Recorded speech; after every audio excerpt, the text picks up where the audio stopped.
Well, with me right now from the Reformed Temple is Carol Bowler, and I think Carol would agree with me that laughter is like a good bowl of chicken soup, right? It makes you feel good. Absolutely. It's the best medicine. It is the best medicine. Right. Great to have you here today. Lovely to be here, Carol. You are talking about a really cool event that's coming up on the 21st, and you're going to be showing a special film, 3 Generations of Funny Jewish Women, right? Right. It's called Making Trouble, 3 Generations like that. of Funny Jewish Women.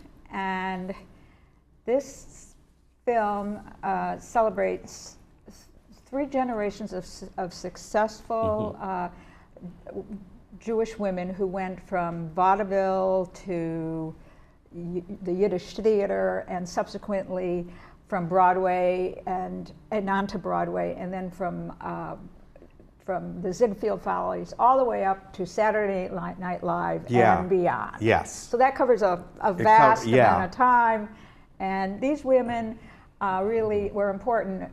These women belong to all of us. We all know who they are. They changed the whole stereotype of Jewish comedy and of comedy made women from being the butt of jokes to being, it's like, for instance, Henny Youngman, Take My Wife, Please, you know, which, where women were sort of suppressed and in the background, and they came to the forefront, and so they were all originals.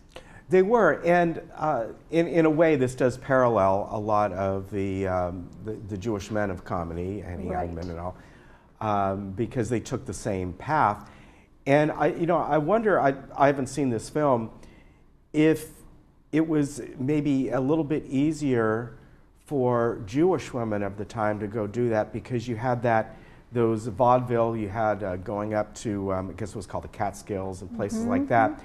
There was already these places where a lot of the Jewish men of comedy were already there and were accepted. I wonder if it was easier for maybe Jewish women to do this than maybe non-Jewish women. I don't know, because a lot of these women you hear about, you're like, wow, they were... I don't know that I'd say that it was easier, because I don't think it was easier for women in general at that time. You know, women were in the background. They were somewhat suppressed. And I think what you're saying is that there was a vehicle for them to take their rightful place. But still, from the very beginning, they were sort of the outliers, and they had to make a statement. And so the style was contrary to, you had the in-your-face type people like Rodney J. Dangerfield or Don Rickles, and then you had women who went in and who broke the barrier and joined the men in being their equals.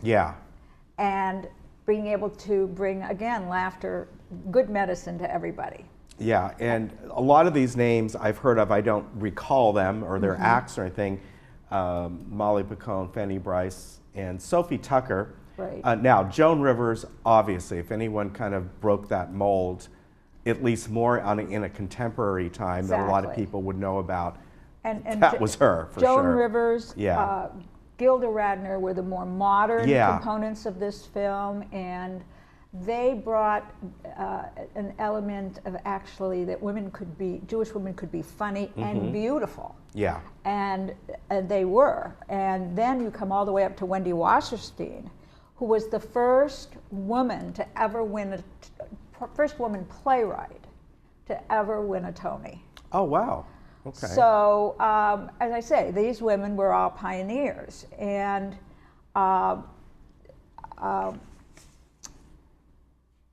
as part of the program, our Rabbi Kamen is going to speak on a topic, It's Always Something, Why Women's Laughter is Good Medicine.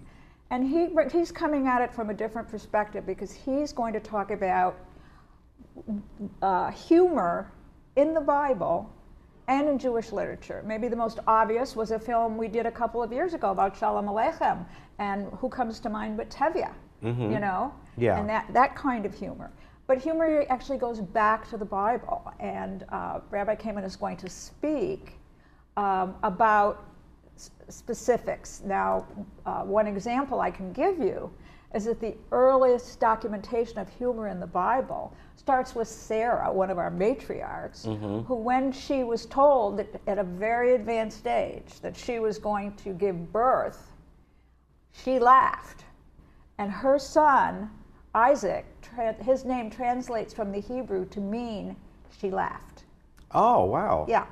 Interesting. And so he's going to give other examples like that. Yeah. Where humor is not a modern invention by any means. It goes way back, as almost as far as mankind. Well, this should be a really fun event. And again, it's going to be on Sunday the 21st, 5:30, Clubhouse 5. Right. And its cost is $18. Now, the best way to find out a little bit more about this is to go to the club pages. Right. And go to the village club pages and go down to the Reformed Temple of Laguna Woods. They have their own website. You'll click on that, and then from there you'll see this event listed. Absolutely. And you know, there's going to be a catered supper by Yolanda as part of the evening. $18. There, you can send your check in. And as you say on our website, but that gives you all the information on a flyer where to send your check. And we look forward to seeing everybody there because, as I said before, all these women, they belong to all of us. Yes. They're part of our heritage and our culture, and it's going to be a really wonderful, entertaining, and informative evening. It'll be great. One thing I want to ask very quickly. Sure. Is this prior to the event people have to pay, or can they pay at the door? Do you need to know how many people are going to be there? We generally like to know how many people are going to be there. That doesn't mean that you can't, but you know, we would like to ask you to send. You still have time now to send in your check. We still have almost 10 days before the event, so you have time to check where you need where it needs to go and get it in so that we can have a spot for everybody. All right. All right. Very good. Carol, good to see you. you. Good to see Hope you to see too. you again soon. I hope so. Thank you. You take care. Fun event. Again, the Reformed Temple of Laguna Woods is putting on Making Trouble, the 3 generations of funny women, on Sunday the 21st at 5:30, Clubhouse 5. We'll be right back.